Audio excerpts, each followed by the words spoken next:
मंत्र है त्वम अग्ने सुजागृहि वयम सुमंदिशीमहि रक्षाणो व प्रयुक्षण प्रबुधे नः पुनस्कृधि। इस मंत्र में परमात्मा को अग्नि नाम से संबोधित किया गया। त्वम अग्ने सुजागृहि, हे प्रभु आप सु मने अच्छे से, जागृहि मने जागते रहते हो। ऐसा नहीं कि लोग जागते हैं तो बहुत से लोग लापरवाही से जागते हैं। परमात्मा लापरवाह व्यक्ति नहीं है जी, वो क्या है, हमेशा जागरूक रहता है और वो अच्छे से जागता रहता है। उस परमात्मा को कहा तो हम अग्नि सुजागृहि, हे प्रभु आप हमेशा जागरूक रहते हो, जागते रहते हो, कौन क्या करता है सब कुछ देखते हो, जानते हो, आपसे कुछ भी छुपने वाला नहीं है।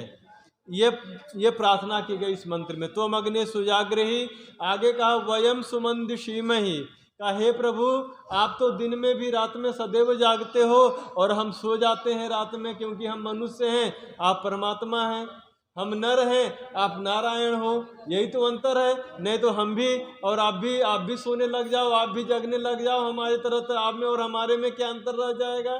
क्यों जी, नर में और नारायण में, अगर नारायण को भी सुलाएंगे, जगाएंगे, उठाएंगे, खिलाएंगे, पिलाएंगे नरों की तरह, तो नर और नारायण में अंतर रह जाएगा क्या? इसीलिए कहा कि हे प्रभु तुम अग्नि सुजागृहि, आप हमेशा जागते रहते हो। वयम सुमंदिशीमहि, हम दिन भर कार्य करते हैं और रात में थक करके सो जाते हैं। जब हम सो जाएं तो क्या हो? वयम सुमंदिशीमहि रक्षाणो व प्रयुक्षण, कहा है प्रभु आप जागते हो, हम सो जाते हैं, जब हम सो जाएं तो आप हमारी रक्षा करना।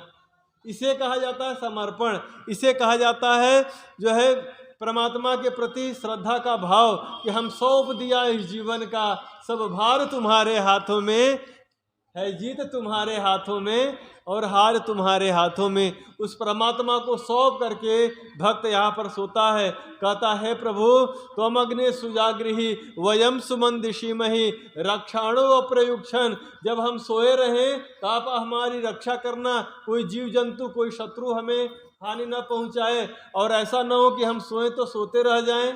क्यों जी, आपने देखा होगा बहुत से लोग सोते हैं तो सोते रह जाते हैं, उठते ही नहीं, सुबह कहीं और चले जाते हैं, है ना, उनकी जीवन लीला समाप्त हो जाती है। लेकिन यहाँ पर भक्त भगवान से प्रार्थना करता है, हे प्रभु अप तुम अग्नि सुजागृहि वयम सुमंदिशीमहि रक्षाणो अप्रयुक्षण प्रबुधेन पुनस्कृधि, पुनः जो है सुबह हमें जगा देना।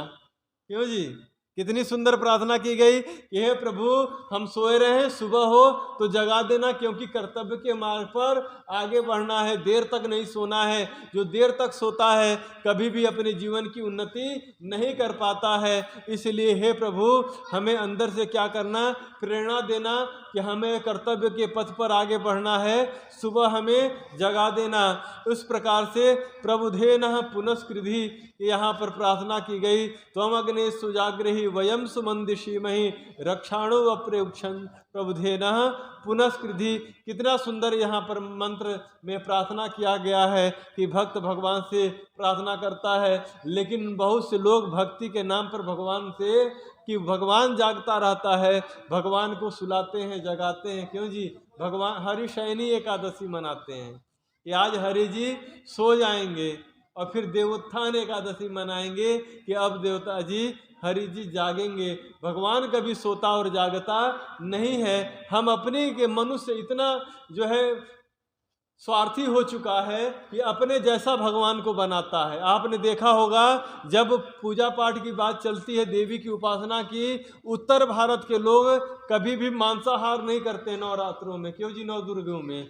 लेकिन बंगाल में क्या होता है, दुर्गा के नाम पर, काली के नाम पर, है ना, हत्याएं होती हैं, बलि प्रथा वहाँ पर होती है कि देवी प्रसन्न होंगी, वहाँ पर बलि चढ़ाया जाता है जीवों की, बकरे इत्यादि की, और फिर उसी का वो लोग भोजन करते हैं प्रसाद के रूप में। इस तरह क्षेत्र के हिसाब से, स्थान के आधार पर, देवताओं के नाम पर क्या करते हैं लोग, मनुष्य इतना स्वार्थी हो गया है कि अपने अपने हिसाब से, अपने स्वार्थ के हिसाब से भगवान को भी बना लिया है। बहुत से लोग सात्विक जीवन जीते हैं, भगवान के नाम पर भी नशा करने लगते हैं, भगवान के नाम पर भांग ग्रहण करने लगते हैं, देखा ही होगा आपने। इसलिए हमारे वैदिक पद्धति के माध्यम से महर्षि देव दयानंद ने वेदों के संदेश के माध्यम से बताया कि आइए हम पुनः वेदों की ओर लौटें और जैसे भगवान श्री राम संध्या करते थे, उपासना करते थे, वैसे हमारे देश का बच्चा बच्चा राम बने, चरित्रवान बने, तभी समाज और राष्ट्र का कल्याण हो सकता है। इसी आह्वान के साथ इस वैदिक महोत्सव का आयोजन किया गया है। इस समय का कार्यक्रम यहाँ पर संपन्न होता है।